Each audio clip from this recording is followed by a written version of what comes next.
Wonder Woman opens in just 5 weeks. But did you already know that? Did you? I'm Joe Starr. This is Screen Junkies News.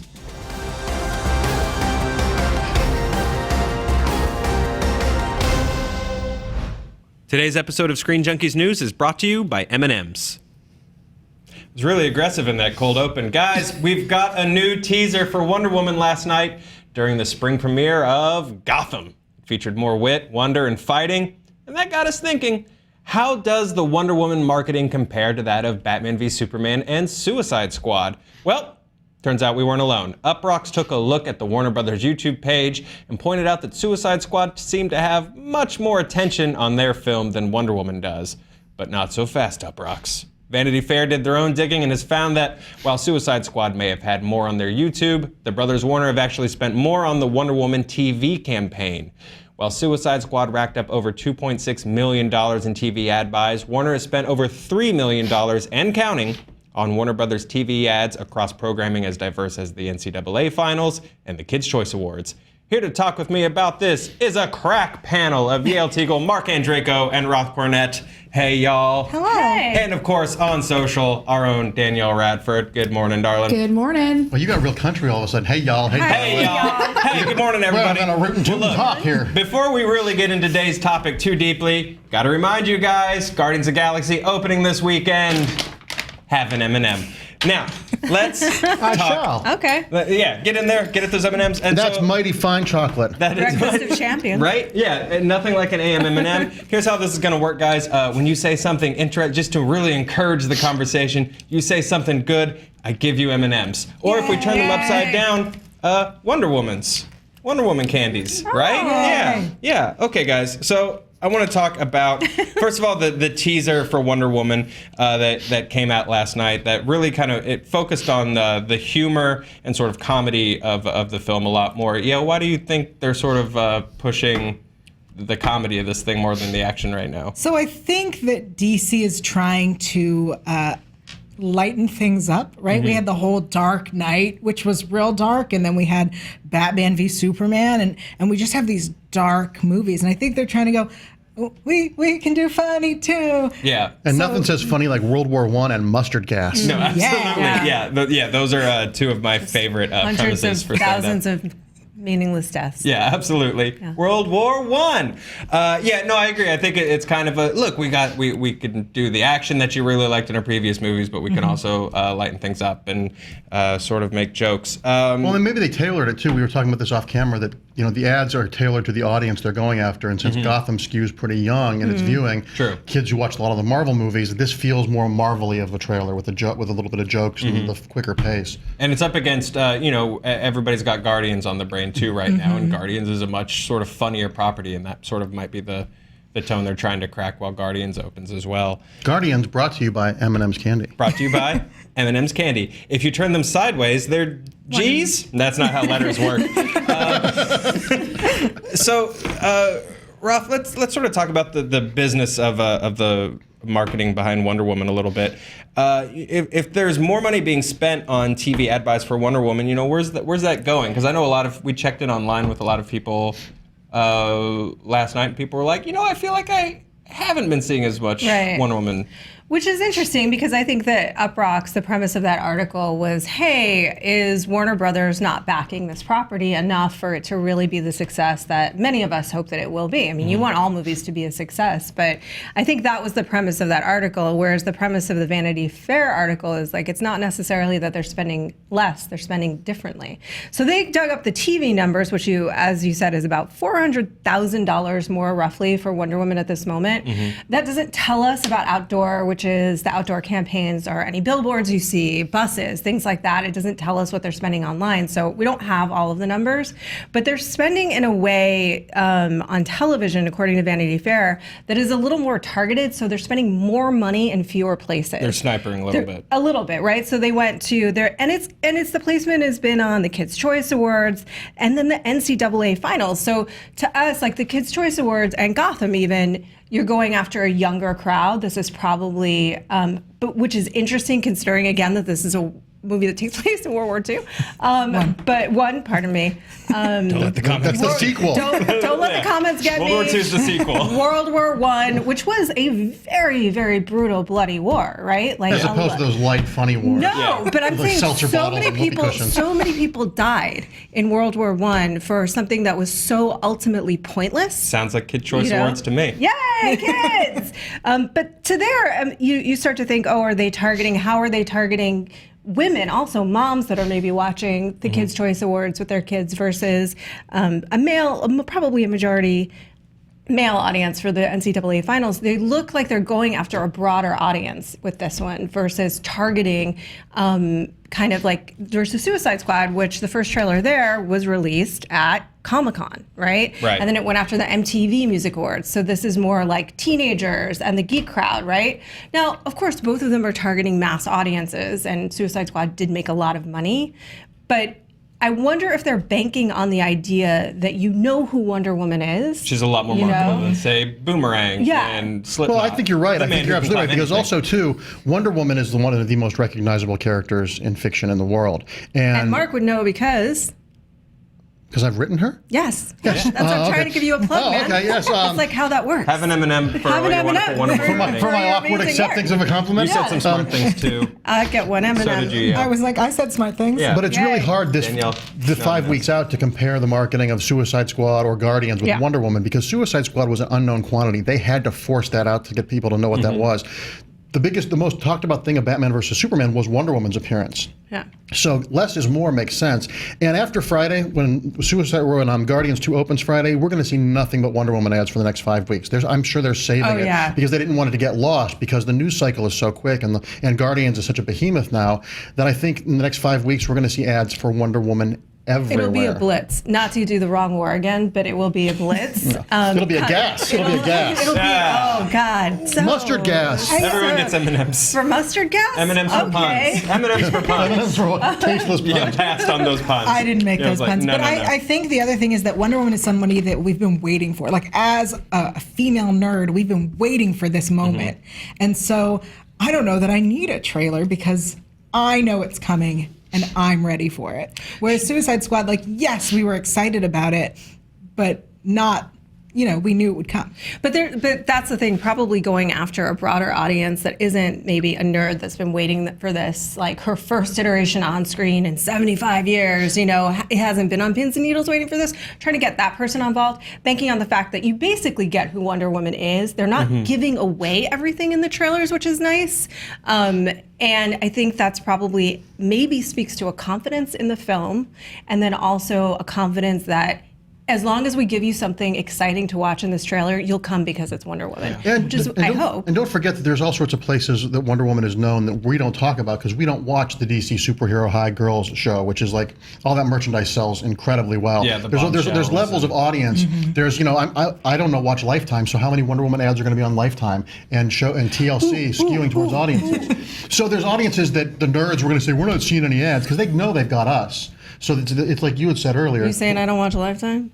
Oh, I like women in Jeopardy movies. Yeah, absolutely. It's one of my favorite genres. So the billboard that I saw today, going over Barham, to get very specific, if you guys have watched The Californians, you'd get that joke. And that's how you get to Marina And that's Del how you Rey. get to Marina Del Rey. So was where it's this billboard that is always a Lifetime movie. Ironically enough, it is like always advertising some Lifetime movie, and today it's Wonder Woman. So move over, true story So behind move Saved by the Bell. over, Deadly Adoption. Mother, may I sleep with danger? Is there also maybe the Suicide Squad YouTube is a lot of like meet the Joker and meet Slipknot. Is there maybe marketing saying, hey, maybe that stuff didn't matter and wasn't quite as effective, so we're not going to worry about just a mass like here's a quick behind the scenes on Harley Quinn, Yeah. because Wonder Woman just probably, like you guys said, to your point, just doesn't need that. They also, our crack team of writers and researchers today discovered they were a lot of utilizing Jared Leto's leaks and his antics and his Instagram feed. I don't know if you guys remember this, but any movement in the dyeing of his hair was explosive. Anything that we did where he was like, it's a new picture, it's slightly more green, was like, biggest story of the week. He plucked his eyebrows. He plucked his eyebrows. Yeah. People were following that because it's the Joker. So do you guys not think that Gal Gadot sent dead rats to any of her co-stars? I assume she did, but not for as a part in the film. Okay. not to get into character.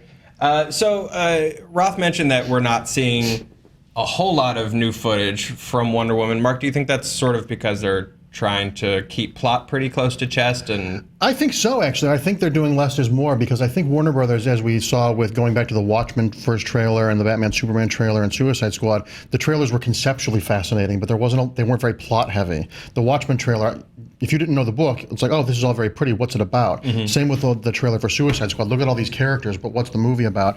People have a working knowledge of Wonder Woman, and I think that less is more is great because it's a character people have an attachment to, but we haven't seen a live-action Wonder Woman since the 70s. So it's been 40 years since we've seen a live-action Wonder Woman, and I think and Linda Carter's performance still looms large. I think keeping it close to the chest like this, as it gets closer, they'll reveal a little bit more. But this is the way movies are supposed to be advertised. I want to see a trailer and go, oh, I want to know more. I don't want to see a trailer and go, oh, that's how the movie ends. So I think that they're erring on the side of caution effectively on this, because they don't feel restrained. They feel like, wait till you see the rest of it, and that's a good thing.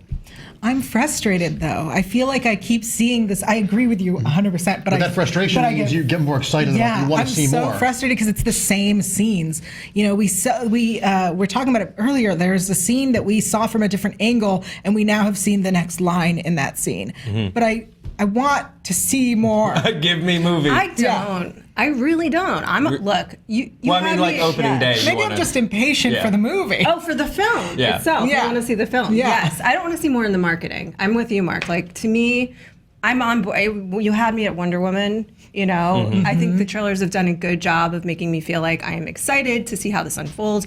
I just need to see her in that hail of bullets to be 1,000% sold on this film. I'm excited, though. In a previous trailer, they showed an image of David Thewlis, who we hadn't seen before in the movie. And I had always assumed, oh, we haven't seen him, he's going to play Ares. But we see him playing sort of a British war guy. So I'm wondering, is he going to be Ares who kind of assimilated in society and has been manipulating behind the scenes war? Is he the Karl Rove of the World War I? And I love that we're still asking questions like that, because I feel like, you know, I like even that's our headline now. 2 or 3 weeks leading up to Guardians, I feel like those TV spots really give away a lot of stuff that, you know, I'm glad I got to see a screening of the movie before they just started raining down like 80% of the movie on Hulu ads.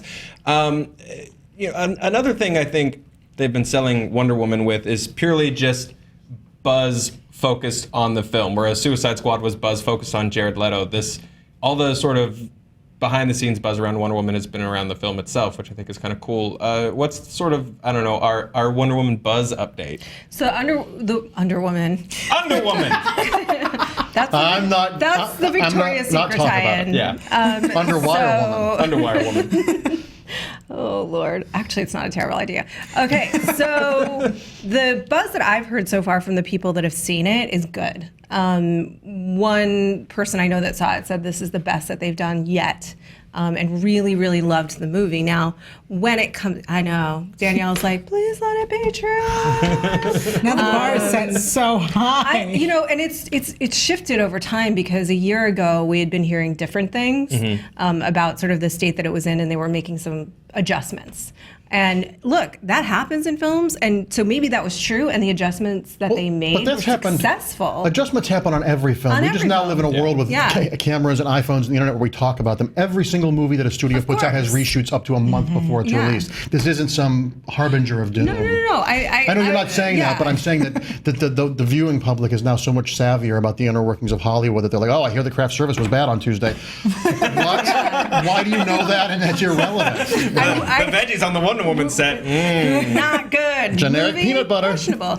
Yeah, it's funny because I used to talk about, I don't know if you know that in Gone with the Wind, which is, if you include inflation, the #1 most successful film of all time still, went through 3 directors. You know, it was a mess. Scarlett wasn't cast when they started it. Like, if the internet existed, the movie's gonna bomb. It's a failure before it even gets out of the Look at gate. Titanic even more recently. Yeah. Titanic, when everyone was, people lost jobs before Titanic opened, and then it was #1 for 27 weeks in the theaters. Right, and it's still... Had a girlfriend take me see that a lot. You must have really loved her. Really did my due diligence there. I high school loved her. So I really did my Titanic. So that was just over diligence. the... Never mind. This is... Have an M&M. Have an M&M. So guys, let's check out what people are saying online. Danielle, we asked people if they feel like they saw more marketing for Batman v Superman, Suicide Squad versus Wonder Woman. What are people saying online? All right, well, a lot of people are agreeing with all the points you guys have. Regitron 3000, great name, said, yes, but I think it's Warner Brothers overcorrecting from the complaints they got over the marketing of Batman vs. Superman, showing too much, and Suicide Squad, misleading. So that was a really good point. And then at Geek Law Grad, how dare you make me say that? Yep, but then Warner Brothers had a lot invested in those movies. Here, Warner Brothers has shown confidence in Wonder Woman and has solely marketed around her and not the villain, which is also another kind of point that was brought up. There isn't a lot of, we saw a lot of Doomsday. And with this, it's really like, no, you're here to see Wonder Woman. It's a Wendy movie. What do you think? Because it looks like, have you thought much about the villain? I haven't missed that piece. No, I assumed the villain was World War I. Well, I think the villain is, it's like basically the ad campaign is painting that way. It's Wonder Woman against a war. Yeah. But obviously there's also Ares, a villain. Well, I assumed it was her against the war. Well, God of War. I'd sort of also be fine with that. I was totally down with her being like, you're all being stupid. I'm going to stop. Yeah, I'm going to, the Amazons were made to bring peace. And it maybe if it ties in directly to the Legends of Tomorrow World War I episode, I'll be even happier. Guys, you guys have any final thoughts on where Wonder Woman's sitting right now? I'm really excited. I know that what excited me, I think, the most about Suicide Squad was the soundtrack, and I was right. It was amazing. And this one, I'm excited to see her just in all her glory. Which is nice. I feel like what we're saying is the marketing is working. Like, we're focused on seeing Wonder Woman. We're getting impatient to see the movie. Yeah, we've seen so little. We're talking about how much they're spending on ads. That's how much interest there is in this movie. That actually, the Warner Brothers people should be thrilled because we're so desperate to talk about this movie. We're talking about things like that. Sure. Yeah. That's a good point. Yeah, great I think point. that's kind of our takeaway. Our headline shows our desperation to see your film and to have it be great. Yes, and they're doing their jobs. Guys, thanks for hanging out with us, talking about this morning. Yale, where can people find you online? People can find me at Yeltygiel. That's YAELTYGIEL. Mark, where can people find You can find me on Twitter, and my pinko liberal rantings on Facebook. And if you are watching it's being rerun all this month.